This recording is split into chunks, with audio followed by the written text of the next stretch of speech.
अस्सलाम वालेकुम स्टूडेंट्स, कैसे हैं आप सब? ठीक है। अच्छा, आज हम ऑक्सफोर्ड न्यू काउंटडाउन क्लास 6 का चैप्टर 14 करने लगे हैं। चैप्टर का नाम मेरे पास डाटा हैंडलिंग है। एक्सरसाइज 14 ए मेरे पास आ गई है। क्वेश्चन नंबर 1 मेरे पास है, filling the blanks. Heights in centimeters of 6 plants are 100, 115, 120, 135, 145 and 111। Mean height of the plant is. सबसे पहले एक बात समझ लीजिए, जब भी हमने मीन फाइंड आउट करना है तो इसका एक फार्मूला मेरे पास होता है। फार्मूला यहाँ पर मैं लिख देती हूँ आप लोगों की आसानी के लिए। Mean is equal to sum of values divided by number of values, यानी टोटल मेरे पास जितनी वैल्यूज होंगी उनको मैंने डिवाइड कर देना है सम ऑफ वैल्यूज के साथ। ठीक है, तो अब हम इसको सॉल्व कर लेते हैं। अब इसका जो रफ वर्क है वो मैंने आप लोगों के सामने सॉल्व किया हुआ है। ठीक है, तो अब इसको सॉल्व कर लेते हैं। यहाँ पर मेरे पास क्या आ जाएगी, मीन कैसे फाइंड आउट करना है, इन सब वैल्यूज को मैं प्लस करूंगी। नंबर ऑफ वैल्यूज मेरे पास कितनी है, 1 2 3 4 5 6। नंबर ऑफ वैल्यूज 6 है तो इसको हम 6 पे डिवाइड कर देंगे। तो इन सबको प्लस करने से मेरे पास क्या आंसर आया हुआ है, 726। नंबर ऑफ वैल्यूज मेरे पास क्या थी, 16। ठीक है, अब इसकी डिवीजन मैं आप लोगों के सामने करने लगी हूँ। देखिएगा, गौर से देखिएगा। 6 को हमने बाहर रखा, 726 को हमने अंदर रख लिया। इसको हम डिवाइड करने लगे हैं। 6 वन ज़ा 6, 7 में से 6 माइनस करेंगे तो मेरे पास 1 आ जाएगा। ठीक है, ऊपर से हमने उतार लिया 2, 12 बन गया। 6 के टेबल में 12 2 पर आता है, 6 2 ज़ा 12 हो जाएगा। ठीक है, ऊपर से 6 उतार लिया तो 6 1 ज़ा 6 हो जाएगा। ठीक है, तो इसका आंसर मेरे पास आ जाएगा 121।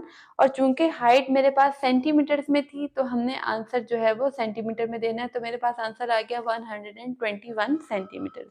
ठीक है, सेकंड पार्ट पर आ जाते हैं। सेकंड पार्ट देखिएगा, मेरे पास कुछ इस तरह है। Ages in years of 5 students are 9, 12, 10, 9 and 11. Mode of this data। यहाँ पर सबसे पहले एक बात समझ लेनी है कि मोड कैसे निकालते हैं।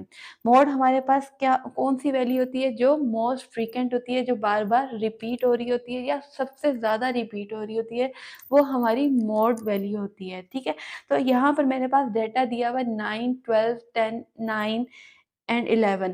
अब इसमें से कौन सी वैल्यू जो है वो सबसे ज़्यादा रिपीट हो रही है। 9 जो है वो 2 दफ़ा रिपीट हो रहा है, तो मोड मेरे पास क्या हो जाएगा, 9 हो जाएगा। ठीक है, अब पार्ट 3 पर शिफ्ट हो जाते हैं। Mean of 3 5 7 9 is.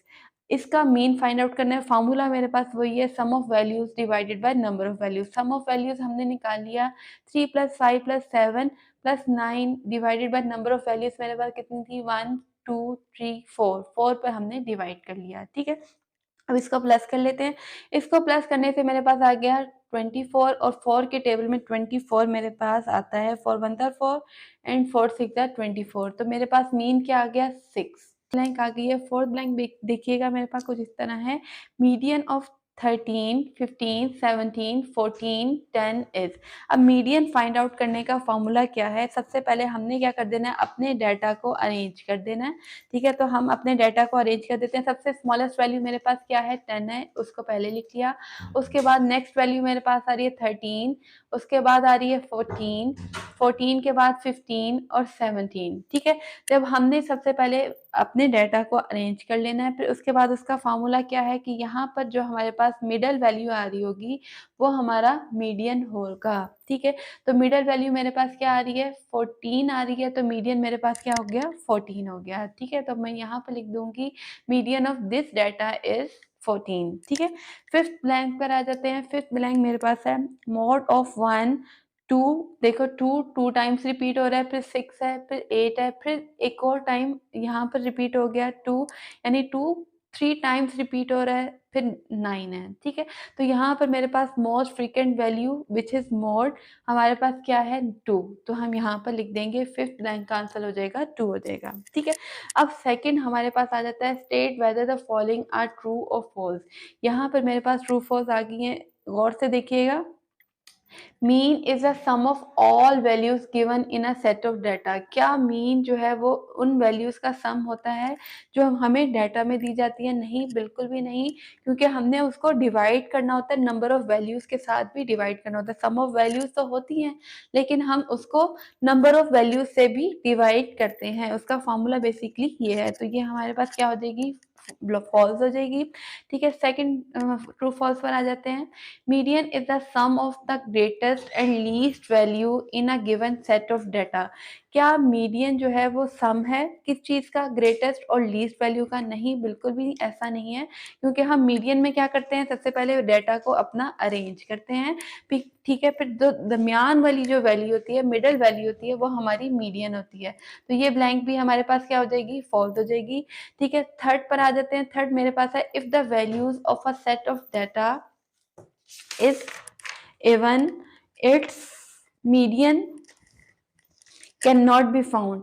क्या अगर मेरा सेट ऑफ डाटा जो है मुझे जो दिया हुआ है वैल्यूज का, वो मेरे पास इवन है, तो क्या आप मीडियन फाइंड आउट नहीं कर सकते? बिल्कुल भी ऐसा नहीं है। हम सबसे पहले क्या करेंगे? अपनी वैल्यूज को अरेंज कर लेंगे। ठीक है, तो दरमियान में हमारे पास दो वैल्यूज बचेंगी। जब भी इवन वैल्यूज होती हैं तो दरमियान में दो वैल्यूज बचती हैं, तो हम उन दोनों को प्लस करके उसके सम पर डिवाइड कर देते हैं, यानी दो वैल्यूज हैं तो 2 पर डिवाइड कर देंगे, तो हम इसका मीडियन फाइंड आउट कर सकते हैं। तो ये भी मेरे पास क्या हो जाए सकता है। ठीक है, फोर्थ ब्लैंक मेरे पास आ गई है। फोर्थ ब्लैंक मेरे पास है, mod can not be more than 1। इसने हमें कहा हुआ है कि मॉड क्या 1 से ज्यादा नहीं हो सकता? बिल्कुल ऐसा हो सकता है, ऐसी पॉसिबिलिटी हो सकती है कि 1 से ग्रेटर कोई ऐसी वैल्यू आ जाती है जो रिपीट हो रही है, तो मॉड मेरा निकल सकता है। ठीक है, तो यहाँ पर मैं क्या कर दूंगी? फॉल्स कर दूंगी। फिफ्थ ट्रू फॉल्स पर आ जाते हैं। Mod of 13, 10, 16, 25, 30 is. मॉड हमने निकालना है जब हमारे पास मॉड कौन सा होता है? जो मोस्ट फ्रीक्वेंट वैल्यू होती है। तो यहाँ पर कोई भी वैल्यू जो है वो रिपीट नहीं हो रही। उसने कहा है कि इसका मॉड जो है वो 30 है, तो ये भी मेरे पास क्या हो जाएगा? फॉल्स हो जाएगा। क्वेश्चन नंबर 3 पर शिफ्ट हो जाते हैं। क्वेश्चन नंबर 3 मेरे पास है, find the mean of the following.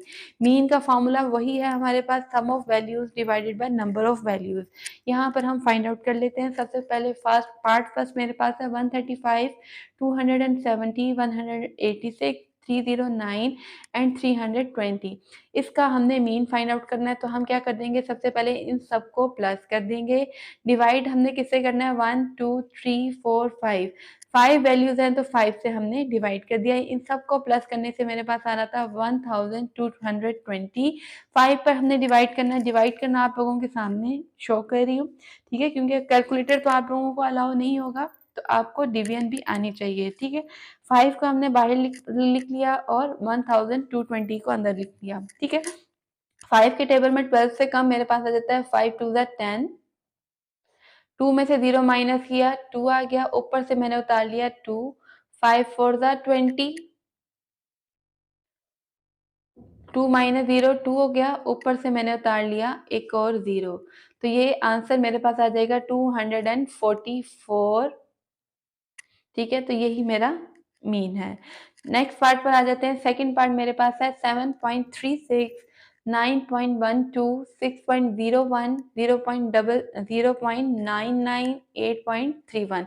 इसका हमने मीन फाइंड आउट करना है, तो हम क्या करेंगे? इन सब वैल्यूज को प्लस करेंगे और इनके टोटल नंबर पर डिवाइड कर देंगे। टोटल वैल्यूज मेरे पास कितनी है? 1 2 3 4 5। 5 वैल्यूज हैं तो हमने 5 पर डिवाइड कर दिया। ठीक है, अब इसको हमने प्लस किया था तो हमारे पास क्या आंसर आ गया? 31.74। इसको 5 पे डिवाइड करना है। ठीक है, तो सबसे पहले हम इसको देख लेते हैं कि हमने इसको बाहर हमने लिख लिया 5, 31.79 हमने अंदर लिख लिया। 5 के टेबल में 31 से कम मेरे पास आता है 6 पर। 5 6 30।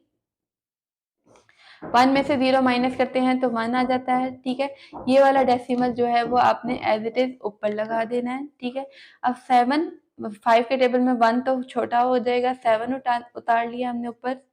ठीक है, तो 5 के टेबल में 17 से कम मेरे पास आ जाता है 15। 5 3 15। 7 में से 5 माइनस करेंगे तो आ जाएगा 2। ऊपर से मैंने उतार लिया 9। 5 के टेबल में 29 से कम मेरे पास कहाँ पर आता है? 5 5 25। 9 में से हम 5 माइनस करते हैं तो 4 हो जाएगा। इस डेसिमल की वजह से हम 0 इंसर्ट कर देते हैं, ठीक है। 5 8 ज़ा 40 हो जाएगा, ठीक है। 5 8 ज़ा 40, तो आंसर मेरे पास आ गया 6.358। इसको अगर हम इस 8 की वजह से राउंड ऑफ करते हैं, क्योंकि 8 जो है वो ग्रेटर देन 5 है, तो इस ग्रेटर देन 5 की वजह से 5 जो है ये क्या बन जाएगा, 6 बन जाएगा। तो आंसर मेरे पास आ गया 6.36, ठीक है। पार्ट 3 पर शिफ्ट हो जाते हैं। पार्ट 3 मेरे पास है 18,250 milligrams, 6 kilogram, 80 grams, 1,550 milligrams and 45 grams. अब यहाँ पर देखिए हमारे पास जो क्वांटिटीज़ हैं, यहाँ पर ग्राम्स में भी हैं, मिलीग्राम्स में भी हैं, किलोग्राम्स में भी हैं। तो हम क्या कर देंगे, सबसे पहले इसको सेम एक क्वांटिटी में शिफ्ट कर लेते हैं। हम इसको सबको ग्राम में कन्वर्ट कर लेंगे। हमें पता है कि 1 ग्राम जो है वो 1000 मिलीग्राम्स के इक्वल होता है। तो हम क्या कर लेंगे, सबसे पहले अपने जो मिलीग्राम्स हैं उसको ग्राम में कन्वर्ट करने के लिए जब हमने छोटे यूनिट से बड़े यूनिट में जाना है तो हमने डिवाइड कर देना है, किसके साथ, 1000 के साथ डिवाइड कर देना है, ठीक है। तो 18,250 को हम 1000 से डिवाइड करें। डिवाइड करने का आसान तरीका मैं आपको बताती हूँ। यहाँ पर आप लोगों ने ऐसे नहीं करना कि 1000 को बाहर रखा और इतनी बड़ी टर्म को आप अंदर रखो, तो बहुत मुश्किल हो जाएगा। तो आसान तरीका आप लोगों के सामने मैं बता रही हूँ कि हमने इसको कैसे आराम से इतनी आसानी के साथ 1000 से डिवाइड कर लेना है। 1000 में मेरे पास 3 ज़ीरोज़ हैं, तो मेरा डेसिमल आपने पहले सपोज़ कर लेना है कि आपका डेसिमल यहाँ पर लगा हुआ है। तो 3 प्लेसेस लेफ्ट की तरफ आपने जब भी डिवाइड करना है 1000 के साथ या कोई ऐसा नंबर जिसमें 0 इन्वॉल्व होते हैं, तो आपने अपने डेसिमल को कैसे शिफ्ट करना है। तो 3 प्लेसेस हैं, ठीक है, 3 ज़ीरो हैं, तो 3 प्लेसेस लेफ्ट की तरफ शिफ्ट करना है। 1 2 एंड 3, 3 प्लेसेस लेफ्ट की तरफ शिफ्ट किया तो आंसर मेरे पास आ गया 18.25 ग्राम्स, ठीक है। इसको आप जो है वो इसका 0 अगर आप नहीं भी लगाएँगे तो ये भी एक्सेप्टेबल है, क्योंकि ये वाला 0 इस 0 के साथ कैंसल आउट हो जाएगा, ठीक है। अब हम 6 किलोग्राम को कन्वर्ट कर लेते हैं ग्राम में, ठीक है।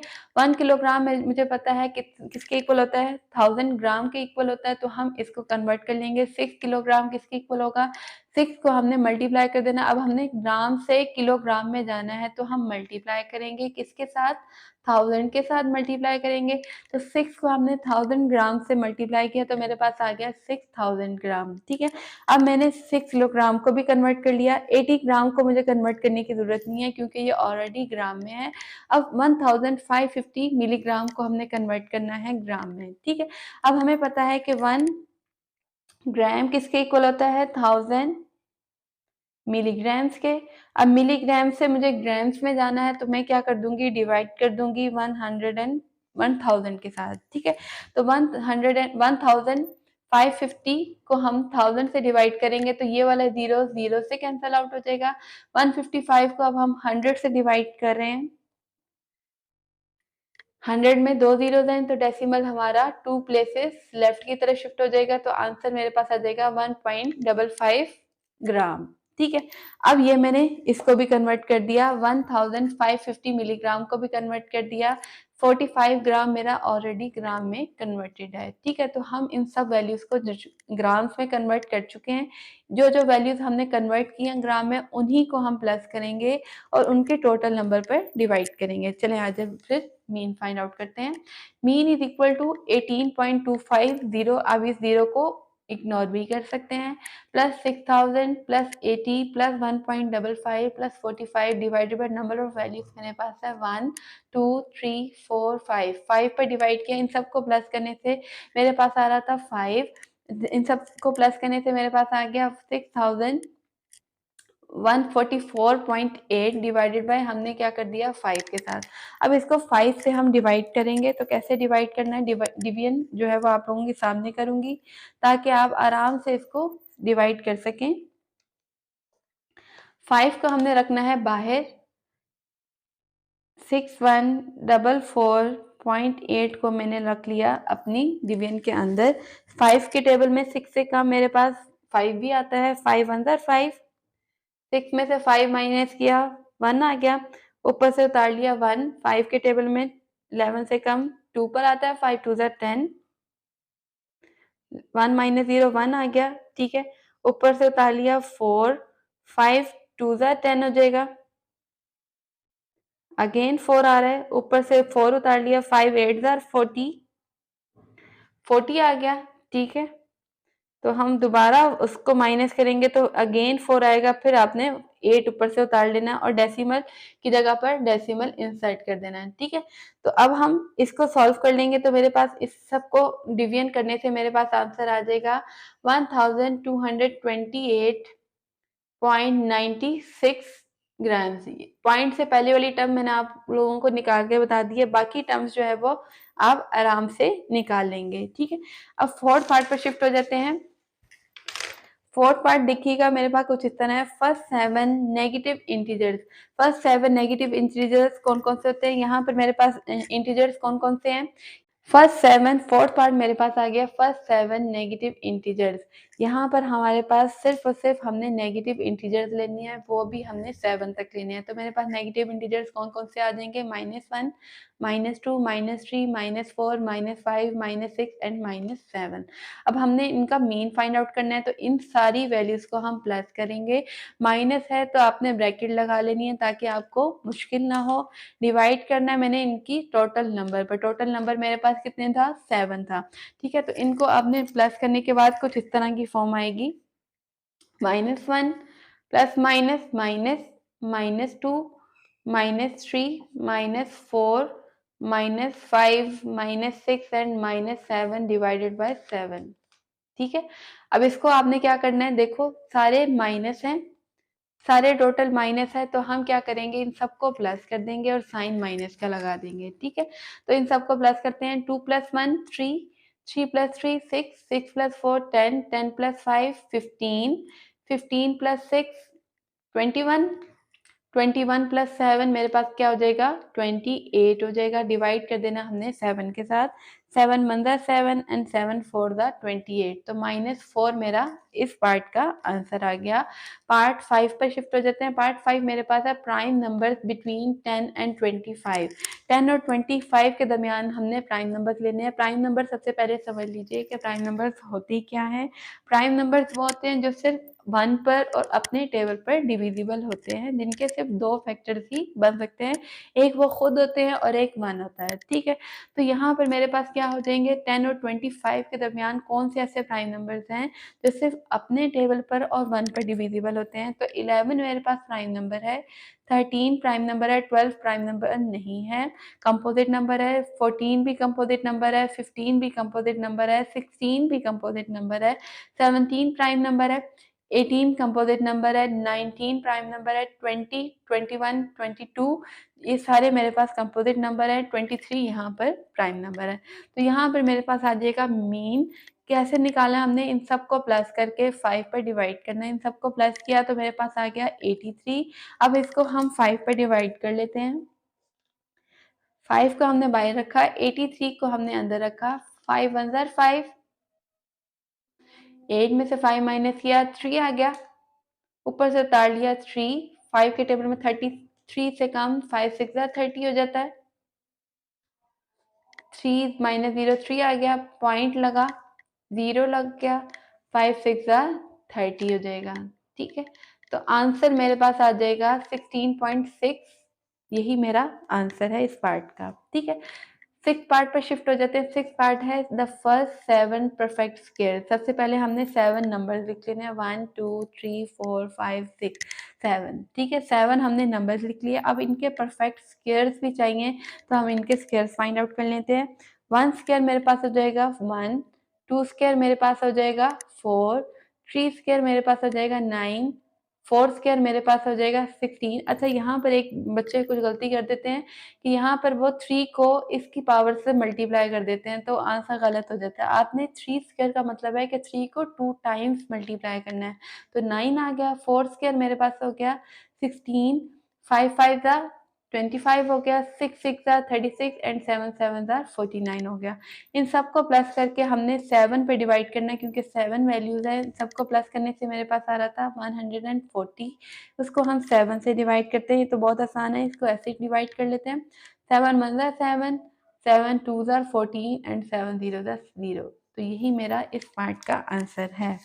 आई होप क्वेश्चन नंबर 1 से लेके क्वेश्चन नंबर 3 तक मैंने बहुत अच्छे तरीके से क्लियर कर दिया होगा। फिर भी अगर कोई भी प्रॉब्लम है या कोई स्टेप समझ नहीं आ रहा, कोई क्वेश्चन समझ नहीं आ रहा, तो आप कमेंट सेक्शन में मुझे बता सकते हैं। वीडियो पे नए हैं तो चैनल को सब्सक्राइब कर दीजिएगा। वीडियो अच्छी लगे तो लाइक कर दीजिएगा, अपने फ्रेंड्स के साथ शेयर कर दीजिएगा।